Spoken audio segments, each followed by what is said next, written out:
آپ میں سے آپ کون مجھے اس وقت دیکھ رہے ہو؟ میری بہن ہو کوئی؟ اب مجھے تو نہیں پتا اب اس وقت مجھے کون دیکھ رہا ہے. میری بہن آپ مجھے دیکھ رہی ہو؟ تیار ہو جاؤ. امیر ہونا چاہتی ہو؟ کون ہو بھائی؟ ہو میرے؟ آپ امیر ہونا چاہتے ہیں؟ 3 کام کر لیں.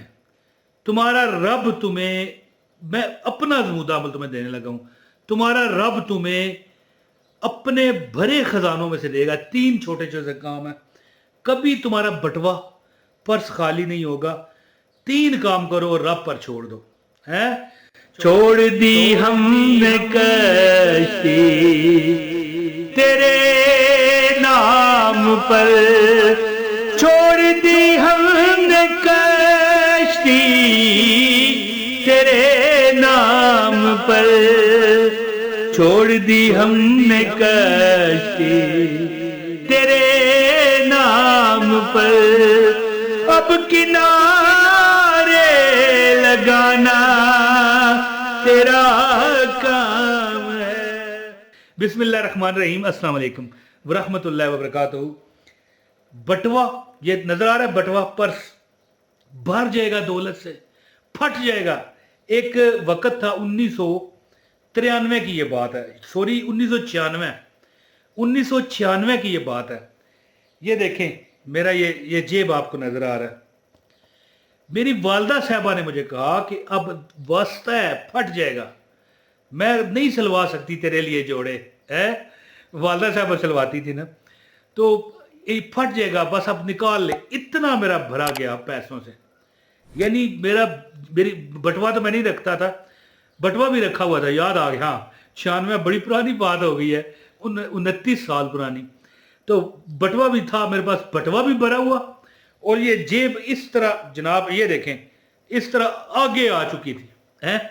تو والدہ نے کہا کہ یہ پھٹ جائے گا، اب میں تیرے لیے کپڑے اور یعنی ابھی سلا کے دیے ہیں تو اور نہیں میں سلواؤں گی، پھٹے ہوئے پہننا. اتنا میرا جیبہ بھر گیا یہ عمل کر کے. تو یہ عمل جب آپ کرو نا، ٹھیک ہے، بٹوے پر بھی پھونک دو، اور انشاءاللہ تعالی 3 کام آپ کو بتاتا ہوں، آپ کی جیب بھی بھر جائے گی، بٹوا بھی بھر جائے گا، اور انشاءاللہ آپ لوگوں کی مدد کرو گے. مجھ سے لوگ مدد مانگتے تھے، یقین کریں کہ میں دکان پر بیٹھا ہوتا، لوگ آ جاتے. میرا غلہ کسے کہتے ہیں پتہ ہے آپ کو؟ ہماری جو مادری زبان ہے جس میں ہم پیسے رکھتے ہیں. دکان میں کوئی گاہک آیا، ہاں جی یہ لے دیا، ٹھیک ہے، پیسے غلے میں ڈال دی، غلہ تجوری سمجھ لینا. اس طرح نا کہ جو بندہ جہاں پر بھی پیسے رکھتا ہے اس کو آپ سمجھ لیں، بات ڈبہ سمجھ لیں پیسوں والا، سمجھ گئے؟ تو کھولتے کہتے یار ہمیں دے دو یار، ہم مجبور ہیں، یہ بھرا ہوا ہے، کہاں لے جاؤ گے؟ میں کہتا پھر واپس کر دو گے؟ اور کہتے ہیں کر دیں گے. پھر لے جاتے. بہرحال 2-4 بار جب لوگوں نے ڈز لگائی نا، پھر میں نے ادھار دینا بند کر دیا تھا. اور لوگوں کو بھی میں مشورہ دیتا ہوں کہ دیکھیں مدد کرنی چاہیے. اگر آپ کے پاس توفیق ہے نا، لازمی کریں، لیکن اگر آپ خود تنگ دست ہو پھر نہ دینا.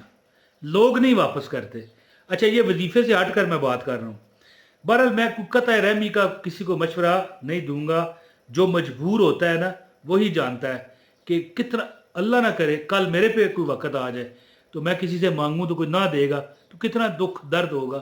لیکن میری بات اور ہے، میں نے آج تک الحمدللہ، ابھی یہ جو میں ویڈیو ریکارڈ کر رہا ہوں نا، اس کے بعد کا مجھے نہیں پتا، ابھی تک میں نہیں سمجھتا میں نے آج تک کسی کو ایک چوانی، یہ چوانی نظر آ رہی ہے، 98 یا روپیہ نظر آ رہا ہے، 5 کا سکہ دکھا دیں، میں نے کسی کو نہیں دینا. الحمدللہ رب العالمین علی کل حال، اللہ جس حال میں تو نے رکھا. تو ایک عمل آپ کو بتانے لگا ہوں، انشاءاللہ تعالی آپ کی حاجتیں بھی پوری ہوں گی، بڑی برکت آپ دیکھو گے، بڑی برکت. تو امید ہے کہ ایک لائک آپ کر دو گے تاکہ آپ کو عمل کی اجازت ہو جائے. ایک لائک بھی کریں اور ایک کمنٹ کر دیں. کمنٹ ضرور اپنے لیے کوئی دعائیہ کلمہ لکھ دیا کریں کمنٹ میں، کوئی ہے جو بھی پڑھے آپ کو دعا چلی جائے آٹومیٹک. اور اگر چینل پر نئے ہیں تو چینل بھی سبسکرائب کر لیجئے گا. دوستو عمل جو ہے نا وہ تو میں آپ کو بتا دیتا ہوں، لیکن 2 مشورے ساتھ لے لو، تمہارا گھر خوشیوں سے بھر جائے گا. بتا چکا ہوں بڑی بار، لیکن وظیفے کے ساتھ برکت کے لیے سن لیں. ایک حدیث کا مفہوم ہے کہ جو بندہ گھر میں داخل ہوتے ہوئے سورہ اخلاص پڑھے گا، قل هو اللہ احد، یہ نظر آ رہی ہے آپ کو؟ قل هو اللہ احد، آئے ہائے ہائے، کہہ دو کہ اللہ ایک ہے، اللہ الصمد، اللہ بے نیاز ہے، قل هو اللہ احد اللہ الصمد لم یلد ولم یولد ولم یکن لہ کفوا احد۔ میں کہتا ہوں تقدیر بدل جاتی ہے۔ طریقہ کیا کریں؟ گھر میں داخل ہوں، جو بھی دروازہ بندہ کھولے اس کو کہیں السلام علیکم، کیا کہیں؟ اور اگر آپ چابی سے کھول کر اندر داخل ہو رہے ہو پھر بھی سلام کرو، السلام علیکم، پھر کہو قل هو اللہ احد اللہ الصمد لم یلد ولم یولد ولم یکن لہ کفوا احد۔ اتنا کہہ کر پھر کہو الصلاۃ والسلام علیک یا رسول اللہ، ہے یا کوئی درود، کوئی بھی درود پاک پڑھ لو، یہ سلام ہے حضور کی برگاہ میں، یہ سلام ہے، الصلاۃ والسلام علیک یا رسول اللہ۔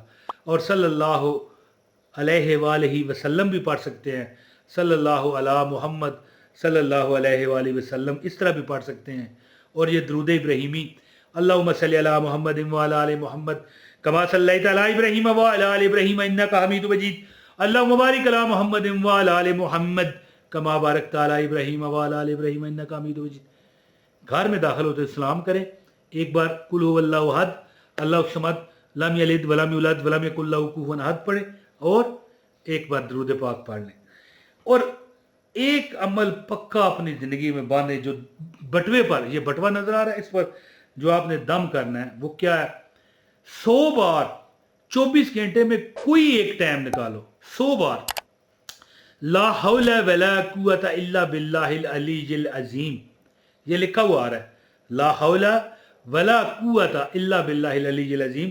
بلکہ میں آپ کو ایک مشورہ دوں گا، آپ یہ بٹوے پر تو دم کرو، اگر کوئی ہماری بہن، ہماری یعنی اگر ماں کی کوئی جگہ ہے، کوئی بزرگ خاتون مجھے سن رہی ہے، ہنڈیا آپ پکاتے ہوئے اگر جتنی بار، میں کہتا ہوں 100 نہیں 1,00,000 بار پڑھو، یعنی آپ جب ہنڈیا پکا رہی ہو نا تو اگر وضو کر کے پکاؤ نا، میں یہ نہیں کہتا کہ وضو ضروری ہے، لیکن اگر وضو کر کے پکاؤ نا، میں کہتا ہوں جی، اور بسم اللہ الرحمن الرحیم لا حول ولا قوت الا باللہ العلی العظیم، بسم اللہ الرحمن الرحیم لا حول ولا قوت الا باللہ العلی العظیم پڑھتی جاؤ، یقین کر لینا کسی، یہ جو میں نے وظیفے بتائے چھوڑ ہی دو۔ میں کہتا ہوں جو خاتون یہ عمل کر لے گی، اس کا گھر، اس کا اگر والد کمانے والا ہے، خامد کمانے والا ہے، بھائی کمانے والا ہے، ٹھیک ہے نا، اب اگر شادی شدہ کوئی عورت ہے، خاتون ہے، تو اس کا ظاہر ہے خامد کمائے گا تو بات بنے گی۔ تمہارے گھر میں رب برکتوں کے انبار لگا دے گا، رزق لائن باندھ کے تمہارے گھر میں داخل ہوگا۔ ازما کر دیکھو، ہنڈیا پکاتے ہوئے بندہ باتیں بھی تو کرتا ہی ہے، فضول نہ کرو، چپ کر کے بندہ ہنڈیا پکار ہے، لا حول ولا قوت الا باللہ العلی العظیم، لا حول ولا قوت الا باللہ العلی العظیم۔ اور میں نے ویسے کہہ دیا کہ باقی وظیفے چھوڑ دو، یہ جو پرس پر دم کرنے والا ہے 24 گھنٹے میں ایک بار 100 بار پڑھ کے دم کر دیا کرو۔ اور یہ باقی جو میں نے گھر میں داخل ہوتے ہوئے وقت سورہ اخلاص کا بتایا، یہ مشورہ دیا ہے، اگر کرو گے تو فائدہ چاروں طرف سے دیکھو گے انشاءاللہ۔ تو یہ عمل کیجئے، بٹوے پر بھی دم کریں اور انڈیا پر بھی۔ اور جو خاتون یہ پکاتے ہوئے پڑے گی، دم بھی ضرورت نہیں ہے، اگر کرنا ہے تو بے شک کر دو، کوئی مسئلہ نہیں، لیکن اگر پڑھتے آپ انڈیا پکاؤ گی تو آپ دیکھ لینا تمہارے گھر میں یعنی کبھی کمی نہیں، جو مانگو گی رب عطا کرے گا، خود بخود وسیلہ بنے گا۔ بہت شکریہ۔ اپنے بھائی عمران طاہر کو اجازت دیں۔ السلام علیکم ورحمۃ اللہ وبرکاتہ۔